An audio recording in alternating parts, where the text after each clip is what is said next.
ಅಲ್ಲಿ ಕೆನಡಾದಲ್ಲಿ ಟೊರಾಂಟೋದಲ್ಲಿ ಹತ್ಯೆ ಆಗಿದ್ದಾರೆ.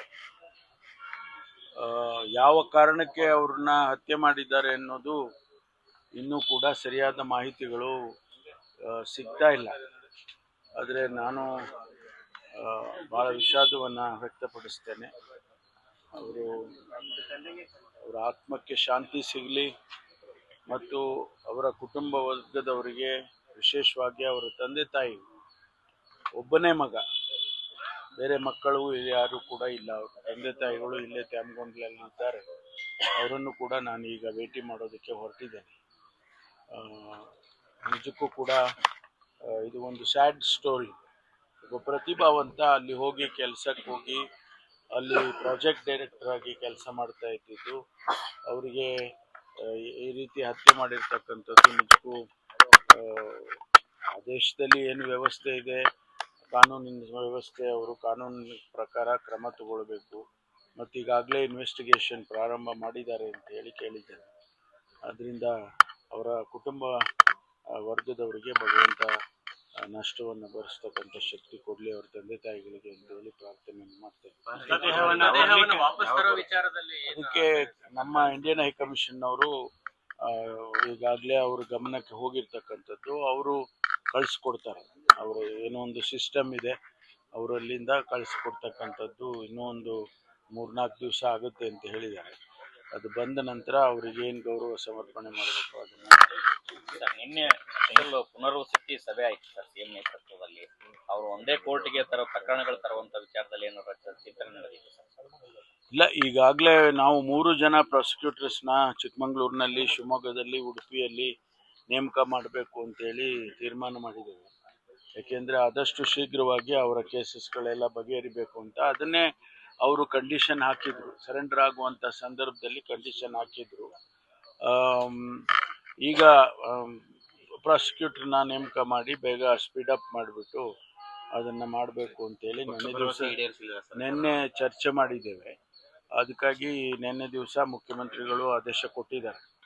ಈಗ 3 ಜನ ಪ್ರಾಸಿಕ್ಯೂಟರ್ಸ್ನ ನೇಮಕ ಮಾಡ್ತೀವಿ. ಅವರು ಅಲ್ಲೇ ಅಪಿಯರ್ ಆಗಿ ಆದಷ್ಟು ಬೇಗ ಅದನ್ನು ಕೇಸ್ಗಳನ್ನು ವಿತ್ಡ್ರಾ ಮಾಡ್ತಕ್ಕಂಥ ಕೆಲಸ ಮಾಡಬೇಕು. ಪ್ರಕರಣದಲ್ಲಿ ಸರ್ SIT ತನಿಖೆ ಯಾವ ಮಟ್ಟದಲ್ಲಿ ಇದೆ ಸರ್? ಇನ್ನೂ ಮಾಡ್ತಾ ಇದ್ದಾರೆ, ತನಿಖೆ ಮಾಡ್ತಾ ಇದ್ದಾರೆ ಅವರು. ಯಾಕೆಂದ್ರೆ ಅವರು ದುಬೈನಲ್ಲಿ ಇದ್ರು. ಅನೇಕ ವಿಚಾರಗಳು ಅಲ್ಲಿಂದನೂ ತಗೋಬೇಕು. ಆಮೇಲೆ ಇನ್ಕಮ್ ಟ್ಯಾಕ್ಸಿನ ವಿಚಾರಗಳು ಕೂಡ ಇದೆ ಅದರಲ್ಲಿ. ಅದೆಲ್ಲವನ್ನು ಕೂಡ ನೋಡಿ ತನಿಖೆ ಮಾಡಿ ಆಮೇಲೆ ವರದಿ ಕೊಡ್ತಾರೆ. ಡೆತ್ ನೋಟ್ ಏನೂ ಇಲ್ಲ ಅಂತ ಹೇಳಿದ್ದಾರೆ. ಡೈರಿಗಳು ಅದು ಇದೆಲ್ಲ ಅವರು ತಗೊಂಡಿದ್ದಾರೆ ಅಂತ ಹೇಳಿದರು. ಯಾಕೆಂದರೆ ಅವರು ಎಲ್ಲವನ್ನೂ ಕೂಡ ರಿವೀಲ್ ಮಾಡೋದು, ಬಿಟ್ಸ್ ಆ್ಯಂಡ್ ಪೀಸಸ್ ರಿವೀಲ್ ಮಾಡೋದಿಲ್ವಲ್ಲ, ಎಲ್ಲ ವರದಿ ಕೊಡ್ತಾರೆ. ಇಲ್ಲ, ಅದು ಅವ್ರಿಗೆ ಬಿಟ್ಟಿದೆ, SITಗೆ ಬಿಟ್ಟಿದೆ. ಯಾಕೆಂದರೆ ಏನು ಮಾಹಿತಿ ಸಿಕ್ಕಿತೆ ಅದ್ರ ಮೇಲೆ ಇನ್ವೆಸ್ಟಿಗೇಷನ್ ಹೋಗುತ್ತೆ.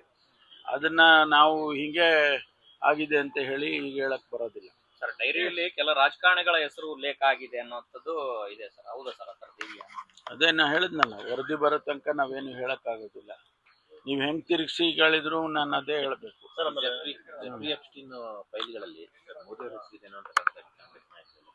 ಅದೆಲ್ಲ ದೊಡ್ಡ ವಿಷಯ ರೀ, ನಮ್ಮವರೆಗೂ ಬರೋದೇ ಇಲ್ಲ. ಎಲ್ಲ ಇಂಟರ್ನ್ಯಾಷನಲ್ ನಾವಲ್ಲಿ. ಈಗ ಇಕ್ಬಾಲ್ ಹುಸೇನ್, ಚಂದ್ರಾ ಜಾರಕಿಹೊಳಿ ಅವರು DK ಶಿವಕುಮಾರ್ CM ಆಗ್ಲೇಬೇಕಂತ ಒಂದು ಹೇಳಿದ್ದಾರೆ. ಬಹಿರಂಗ ಸ್ಟೇಟ್ಮೆಂಟ್ ಕೊಡ್ತಾ ಇದ್ದಾರೆ. ನೀವು ಸ್ವಲ್ಪ ಈ CM ವಿಚಾರವನ್ನ ಸ್ವಲ್ಪ ಬಿಟ್ಟು ಬೇರೆ ಇನ್ನೇನಾರ ಕೇಳಕ್ ಶುರು ಮಾಡ್ರಿ. ಹೋಗ್ತಾರಪ್ಪ ಡೆಲ್ಲಿಗೆ. ಅವರು ಹೋಗ್ಬಾರ್ದ ಡೆಲ್ಲಿಗೆ? ಅವರಿಗೆ ಸಮಯ ಇದು ಏನೋ ಮೀಟಿಂಗ್ಗಳು ಇರ್ತವೆ. ಅವರು ಪ್ರದೇಶ್ ಕಾಂಗ್ರೆಸ್ ಸಮಿತಿ ಅಧ್ಯಕ್ಷರಿದ್ದಾರೆ ಮತ್ತು ದೊಡ್ಡ ಇಲಾಖೆ, 2 ದೊಡ್ಡ ಇಲಾಖೆ, ನೀರಾವರಿದು, ಬೆಂಗಳೂರಿದು ಅನೇಕ ಸಭೆಗಳು ಫಿಕ್ಸ್ ಮಾಡ್ಕೊಂಡಿರ್ತಾರೆ, ಹೋಗ್ತಾರೆ. ಅವ್ರಿಗೆ ಡೆಲ್ಲಿಗೆ ಹೋಗೋದೇ ದೊಡ್ಡ ವಿಚಾರನಾ? ಒಂದ್ ಕಡೆ ಯತೀಂದ್ರ ಸ್ಟೇಟ್ಮೆಂಟ್ ಕೊಡ್ತಾರೆ, ಇನ್ನೊಂದ್ ಕಡೆ ಅದ್ ಬಿಟ್ಬಿಟ್ಟು ಬೇರೆ ಏನಾರ ಕೇಳಿಯಪ್ಪ, ನಾನು ಉತ್ತರ ಕೊಡೋದಿಲ್ಲ ಅದಕ್ಕೆಲ್ಲ. Thank you. ಈಗ MLAಗಳು ಗೊಂದಲದಲ್ಲಿ ಇದೀವಿ ಅಂತ ಸ್ವಯಂ MLAಗಳೇ ಹೇಳ್ತಿದ್ದಾರೆ. ಸತೀಶ್ ಜಾರಕಿಹೊಳಿ ಕೂಡ ಹೈಕಮಾಂಡ್ ಹೇಳ್ತಾ ಇದ್ದಾರೆ. ಆದ್ರೂ ಹೈಕಮಾಂಡ್ ಇಶ್ಯೂ ಸಾರ್ಟ್ ಔಟ್ ಮಾಡಕ್ ಯಾಕೆ ಮುಂದಾಗ್ತಿಲ್ಲ ಅನ್ನೋ ಪ್ರಶ್ನೆಗಳು ಎದ್ದಿದ್ದಾವೆ. ನಾನ್ ಕಾಂಪಿಟೆಂಟ್ ಅಲ್ಲ ಹೈಕಮಾಂಡಿನ ಮಾತುಗಳು ಹೇಳಕ್ಕೆ. ಹೈಕಮಾಂಡೇ ಹೇಳ್ಬೇಕಲ್ವಾ. ಅಶೋಕ್ ಅವರು ಹೇಳ್ತಿದ್ದಾರೆ ಹೈಕಮಾಂಡ್ ವೀಕ್ ಆಗಿದೆ ಅಂತ. ನಾನು ಹೈಕಮಾಂಡ್ ವೀಕ್ ಆಗಿದೆ ಅಂತ.